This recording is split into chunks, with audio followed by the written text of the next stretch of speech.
Hello, Blenders, and welcome to another special bonus episode of the ReelBlend podcast. No, I am not Sean O'Connell. I am just your humble producer, Gabe, here to introduce you to this awesome bonus interview. Sean right now is in Vegas covering CinemaCon. He will be back later this week to join us for the full show with both Jake, Kevin, and myself, where he'll hopefully have a lot of great news and reactions to some footage that he's seeing out of Vegas as we speak, as well as our usual reviews and such. But this right here today is a bonus interview with director George Tillman Jr. for his new George Foreman biopic. Now I will get out of the way, let Sean and Jake take this one over, and I hope you all enjoy. I'll see you on the other side.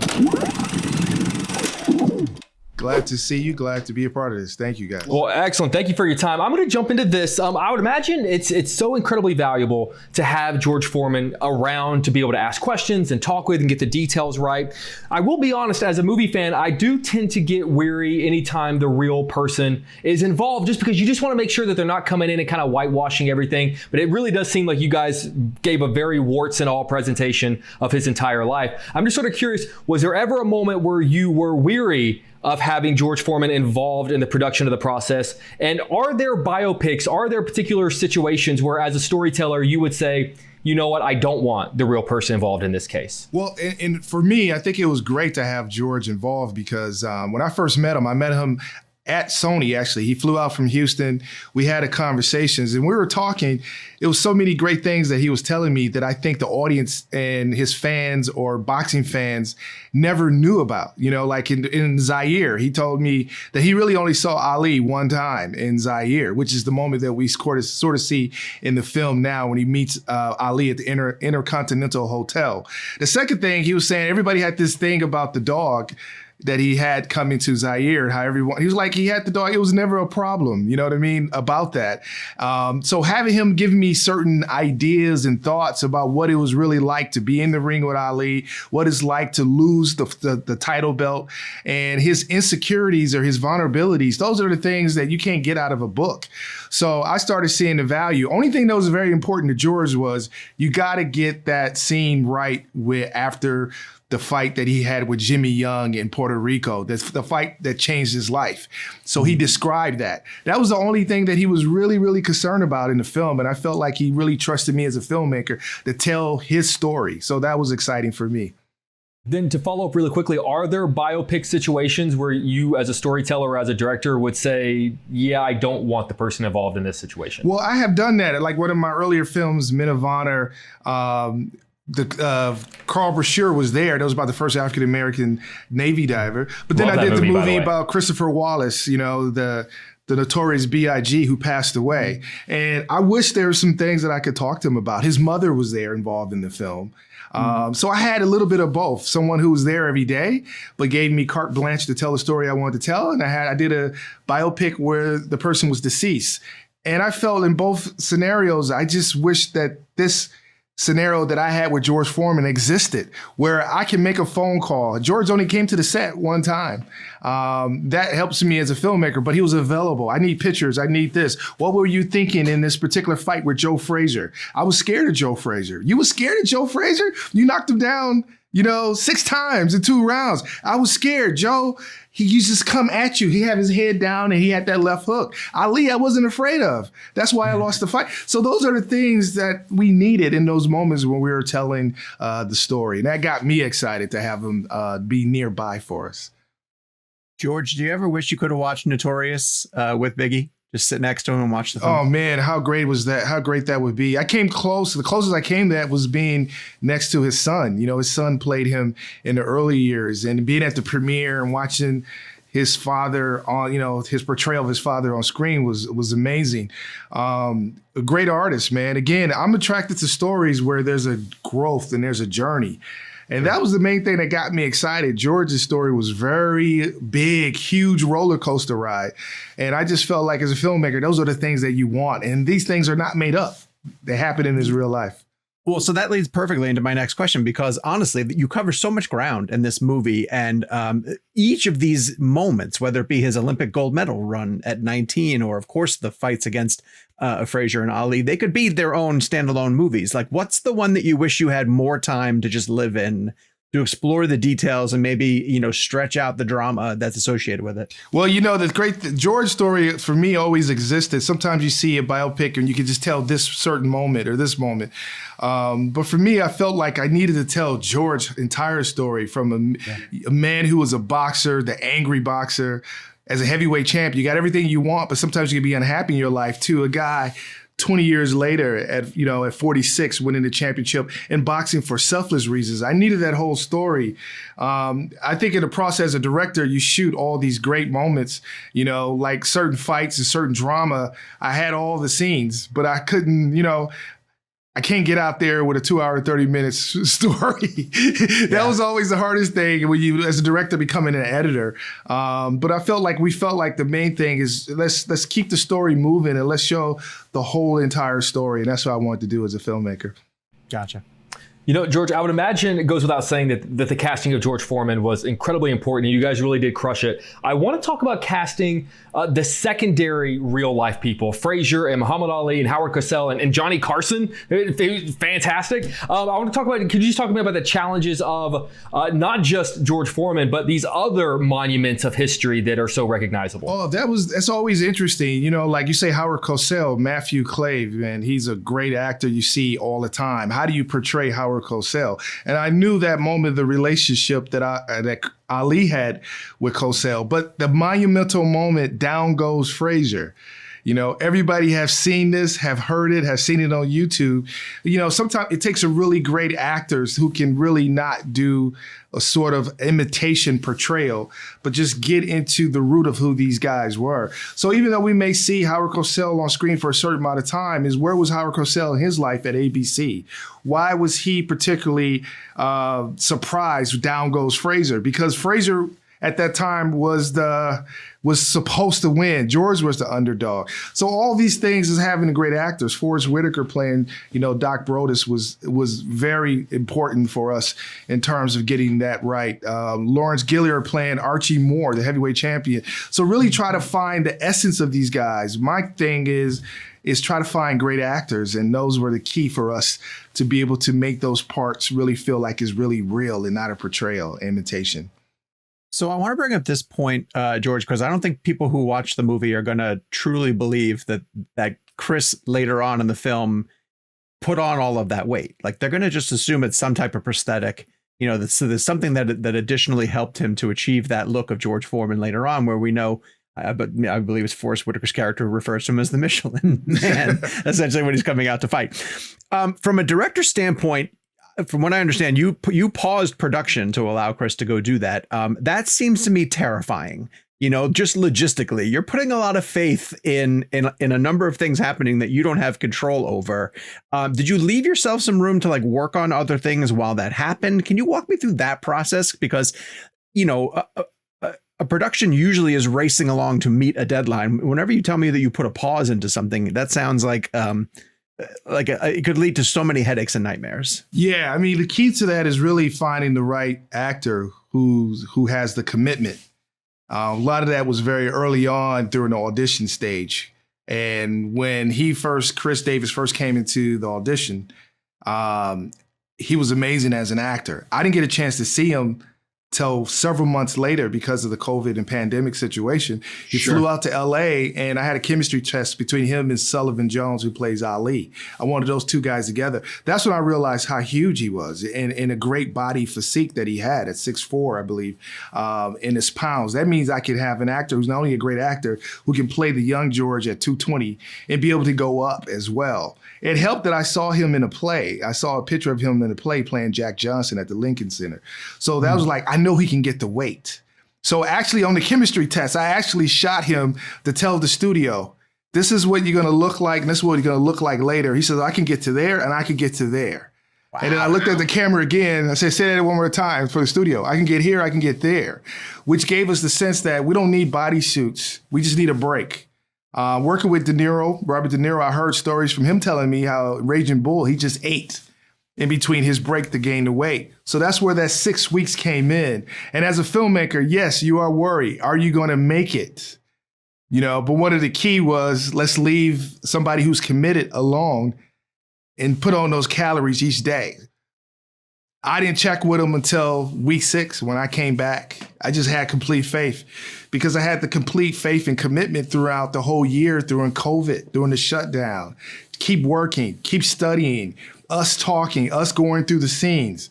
How make sure we don't mess this up. We can't mess George's story. We can't mess up the fights. This stuff is on YouTube. Those are the things in that commitment. So as a filmmaker, you're afraid.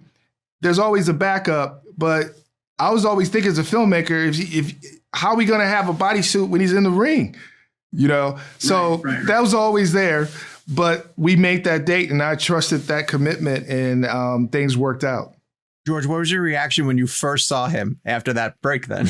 Blown away, man. Gone was the 6-pack, the body definition, the mustache, and the afro. That commitment came with the afro, too. I mean, a year of not trying to change your hair to get George's afro in the 70s and the mustache. All that's gone. And when I saw him, it was the bald head.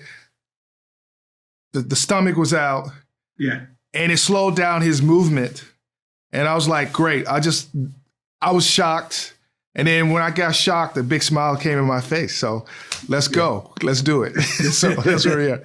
That's amazing. Also, I just want to say how cool it is, and it's got to be the ultimate compliment to yourself as a filmmaker that you can say things like and start stories with that one time Robert De Niro was telling me about Raging Bull. Like the fact that you can just casually say things like that is the coolest thing in the world. Yeah.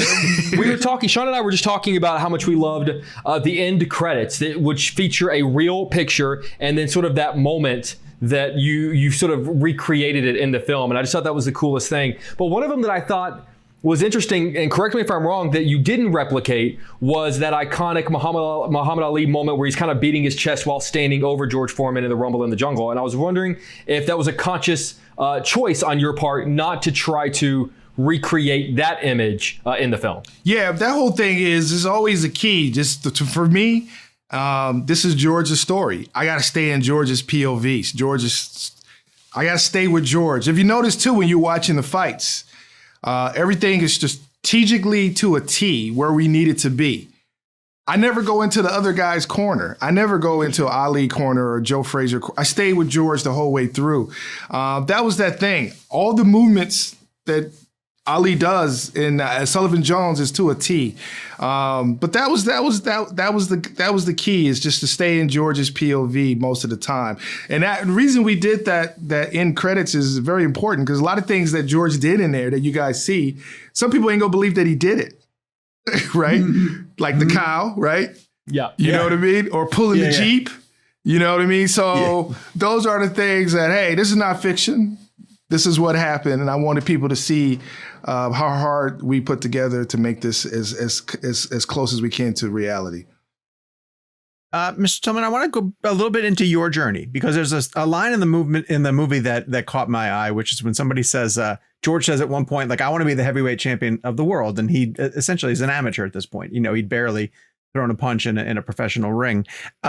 And it makes me think of you coming in as a filmmaker. Like, when you were starting, did you set the sights immediately of like, I'm going to be the next Scorsese, I'm going to be the next, Coppola, or was it just like, I want to get a job, where's my first step in the door so that I can start making films at this point? Is it easier to set your sights on the pinnacle, or is it easy to set like a realistic goals, especially when it comes to filmmaking? I mean, for me, I was a kid coming from Milwaukee, Wisconsin, man, like where it's cold. I mean, you spend time watching television. The only filmmaker I knew at that time was Michael Schultz. Okay. And ironically, the first film I saw as a kid was Cooley High, a 1975 film that Michael Schultz directed. And Michael Schultz was from Milwaukee, Wisconsin. That was the first goal for me. And when I watched that movie, it's like you saw people laugh, cry. And in the reviews at that point, I remember reading as a young boy, this is like the Black American graffiti. Okay. But for me, I looked at it like, wow, this is some people that look like me on screen with quality. And that was my connection, right? And I was like, my goal is to make people laugh, have a good time, have people cry. If I could just get one film, all I want is one film, And then later on, when I saw Taxi Driver, right? Yeah. And I saw that and I saw, wow, you can use film and camera to manipulate or get people to feel or give people a certain subjective point of view. New York streets and the love of New York that Martin Scorsese had. So you put those two together, by the time I was like, that's what I wanted to do. So when I got down to Milwaukee, when I got down to Men of Honor, I was like, I got Glenn Turman from Cooley High, De Niro from Taxi Driver. So I made that movie with them, but half the time I was spending time talking to them about their movie. So as a filmmaker, you just keep in reality, let me just try to make the best film to get people entertained, but have something to say. That's how I take it, one day at a time, you know? Gotcha.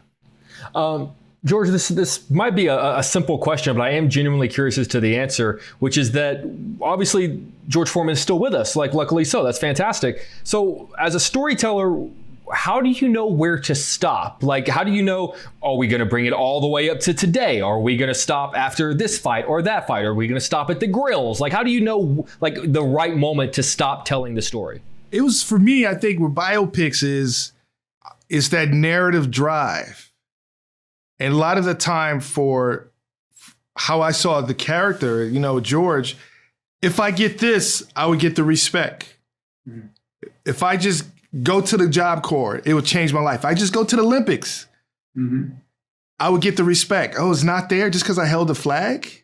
And then, okay, if I beat a heavyweight champion, I got to go through Joe Frazier. Okay, if I lose it, what else there's left if I lose it? The only thing left is myself and changing who I am. So I just kept that through line all the way through for a character, all the way till now I'm fighting not just for myself, I'm fighting for something bigger, which is something that's a selfless thing to do. So those are the choices by me. But that's only could understood that by having conversations with George and understanding what he was feeling at specific times. And being that he was there, those phone calls were actually helped me a lot to get that, to tell me what are the most important things to tell the story. Like, for example, the best fight I ever seen in my entire life, I believe, was the George Foreman versus the Ron Lyle fight. I believe in that fight, it was 4 knockdowns. I think George got knocked down once. Lyle got knocked down 2 times, 3 times. It went up the whole distance. One of the best fights I've ever seen. I couldn't put it in there at that time because I couldn't put it in the material because what is the choices of we get it. Those are the things that as a filmmaker that you try to include yourself when you talk to someone who's still alive like George. Mm-hmm. George, I tell this story every once in a while. I boxed once in my life. Like legitimately once with gloves and headgear and everything. And by that, I mean, I got punched in the nose once and I was very quick to say, nope, never again. Not that you have to box in order to do a movie like this, but do you have any experience at all with boxing? Did you have to get in there and take a punch at all to know what it feels like? Well, I'm gonna just tell you, man, throughout my career, I always try to emulate or go into what the character is trying to do. Like we're talking about Notorious. I try to freestyle hip hop, you know. I got in the Mark V diving suit. Soul Food, I was already there. That's my life. So boxing was the next choice, okay? I'm gonna tell you what it was. I said, I gotta get in the ring. I gotta understand what it was like. So getting the cardio was a major thing. And then working out what jabs are, what a left hook, right hook was great. Get in the ring, I'm ready to go. Took me 4 weeks to do that. All that changed when you get hit. Oh, God, yes. Okay, at that point, I think I understand what needs to be done, and I'm okay with it. So that changes the thing, man. That phrase exists for a reason. Everything, all your plans change once you get hit. Yes, there's a big difference. I've got to say there are so many moments in this film where, and you're right in that all of George's fights are on YouTube and they sort of live in our consciousness almost as a part of pop culture. But I am curious, having the opportunity to actually talk with him about these fights, because there's so few people that know what it's like to actually be in the ring during those iconic historic moments. Which of his fights most changed for you mentally once you were able to hear it from his perspective? I think what changed the most was really sort of the Ali, Foreman versus Ali fight. What I felt was, when you watch the fight, you just sense that Ali maybe outsmarted George. But the key is when I started diving into the character and to dive into George in that moment, it was a lot of different variables too. George himself was going through a divorce at that particular time. George himself at that time verbally told me I just didn't take him seriously. I thought I could get him out in 2 or 3 rounds. Mm-hmm. Okay. At that time, too, knowing that Ali had been studying fights of George, there was one particular fighter, I don't have his name at the top of my head, that did take George to 8 or 9 rounds. Mm-hmm. So Ali was able to study that. And then I really feel right in the middle of divine intervention is that Ali realized that he couldn't dance around the 2nd or 3rd round. So he started retreating to the ropes, all those variables. And the key thing is, can you imagine if you want to get somebody out and you keep punching. Those were the things that I felt as the filmmaker, I had to let the audience to feel that. I wanted the audience to feel like, stop. Slow down. You're punching yourself out. And that will to prove, that will to show that I'm better. And that will that goes to the narrative is, will they love me? You know, all that was there. What I felt like one of the things I felt I learned that George was sort of not Ali outsmarted him, but his will to change, his will to not slow down, and the will to think instead of think this way instead of your fists. I think it would have been a different fight. And I think that's probably why it wasn't a rematch. That's why Ali never rushed back into a rematch with George. So that's something that I learned in the process of preparing for that legendary fight. George, we're seeing a lot of films bringing people back to theaters. You know, it feels like we've turned that corner now, and movies like Avatar and even just this past month, something like Creed 3 or Dungeons and Dragons are really bringing crowds back out in record numbers. Talk to me about the importance of being able to, skip streaming, go right to theaters. This is a big sports movie. This is a big biopic. How excited are you for crowds to be able to see it in multiplexes on the big screen? How did you shoot it for that type of presentation? Yeah, we definitely shot it for that presentation, man, to get the ideal of what it's like to be in the ring and what it's like to be in 70s boxing. I mean, where outdoor boxing was the key in San Juan and Zaire and Madison Square Garden. And then, all these places, these different arenas, Sacramento, Arco, we really try to recreate what it's like, especially when the smoke and the haze is there, where the flares, we really try to get that from a cinematic standpoint, to experience it, what it's like. And then an interesting character, wildlife that George led. So as a filmmaker, you just, the kind of films that I love is always, a sense of character and drama. So you want people to always come out because I enjoy these movies. You want people to come out and see the movie. And one of the things I love is that by making a film, what it got me excited is you got this inspirational story. You got the humor too, in terms of George, being able to, how do I lose this weight and on the comeback trail? You know what I mean? At 46, who's supposed to, all those things is fun, and being on the edge of your seat and wondering if anybody can do the impossible. Those are the things I love. And my deal is hope that, people continue to support theatrical release, because that's something that I kept in my head from a person who makes TV as well and makes features. It's a different point of view. So very important to continue to go out and support films that are not sometimes graphic novels or comic book. So I'm always being supportive of that, not only me as a filmmaker, but for other filmmakers as well. Absolutely. George, I'm going to cut you loose on this one, and then we're going to let you go. You've mentioned so many of your incredible films that I loved growing up that I get excited just hearing you say. I grew up with VHS copies of Soul Food in my home. I grew up with VHS copies of Man of Honor. I'm just sort of curious, in your career, what's the film that you find years later people are still coming up and talking to you about? And what does it say about that film in particular that these years later, that's what that they want to talk about? I mean, I think it's always been the same. But recently, I can just say recently over the last 2 years, a year and a half, a lot of people came to me with The Hate U Give, like the last film. Yeah, I did that junket. Oh my God, what an incredible film. Yeah, like people will talk about that film and like, hey, I didn't get a chance to see it at that particular time, and I caught it later, and I was able to understand race relation, understand police brutality, but understand at the end of the day, they're connected to family. So that's the most recent film that I was like, wow, they didn't catch it then, but they caught it later, or they come back and revisit it. And as a filmmaker, that's all you really want is your stories to sort of keep living, or people revisit it or see something different. So I'm really, really happy to get those stories, told to me. Particularly I'm sorry, Jake.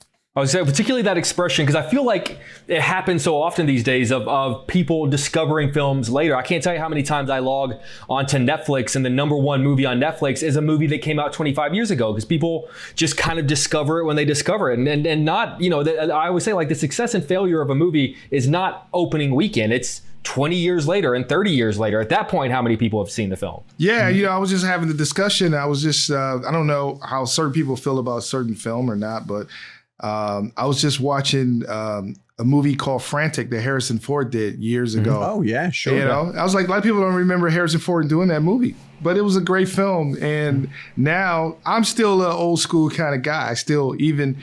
I got thousands of Blu-rays still in my room, and I don't even open them. Sometimes I just don't get to them, but just the point that I own it. You know what I mean? I know. It's a bit of a junky situation, though. You get these, I don't know where to put them anymore. They're pushing me out of this room. You know what I mean? I don't know how many copies of Michael Mann Heat that I got. You know what I mean? I got 3 copies. There's not enough. You never have too many. He keeps going back in and retransfer it and everything. So that's just me, the love of that. And I love the revisit. I think Spike Lee says it best. It's the body of work. It was a certain time in my career I was taking 2-3 years between movies trying to perfect the material, but he always says get the body of work out. You look at the collection of the work, and there's so many filmmakers, man, you just see, wow, 20 movies, like Ron Howard, like just amazing catalog, that he has in different kind of genres. So that's why I've been sort of working more, listening to Spike, just to stay busy, Yeah, absolutely. Did everybody get a grill as their wrap gift? I know I did, man. I got one. I got a brand new one. Can you imagine that too, man? Like your life, doing all this fighting and then you're retired as a heavyweight champion. And then on top of that, the success of something else. And the success came of not even thinking about it. Right, you know what I mean? Right. So my divine intervention is I got to be a good person. So if I'm a good person, good things could come. Maybe I can get one of those deals, what I mean? A career rebirth. I loved his line. It was something like, I can't believe they gave the grill deal to a fat guy. Like the grill that's supposed to make you lean. I can't believe they gave it to a fat guy. It was a great line. Exactly. I just heard a story. I just read something that like Hulk Hogan was presented it or something, and like he passed it, something like that. He passed it up. And I love hearing stories about George talk about it. You know what I mean? It's just so amazing. Right. And that's one thing I love about the movie is that you see him, the beginning of the pitch, man. The beginning of seeing how he started to sell in a time not of because I wanted to make money, in a time of how do I survive to keep things open. So I'm excited for people to see that. Well, we're excited for people to see your movie, Mr. Tillman, and we want to thank you so much for coming on the show and spending time with us. Really appreciate it. Thanks for coming by. Thank you. Appreciate it, guys. Thank you, sir. Appreciate it. We'll see you for TV in a couple of minutes. All right. See you later. Take care.